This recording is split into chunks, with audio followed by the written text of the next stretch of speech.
Hi, I'm Chris Harwood, one of the announcers here on KUMD. I want to talk to you about the music that you hear on KUMD. You have to look back to the history of radio.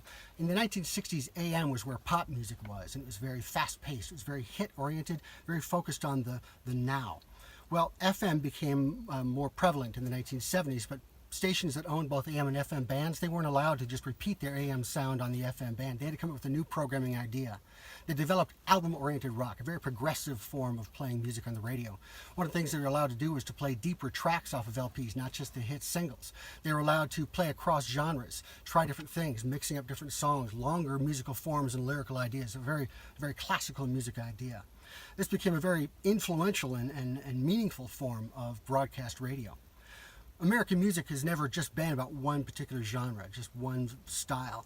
American music has always informed itself and rebuilt on itself. Blues and popular song informed jazz, jazz and old-timey informed country, jazz and blues informed R&B, R&B and country informed rock and roll and R&B and gospel informed soul music, soul and rock and funk informed rap and hip-hop, and so on and so on.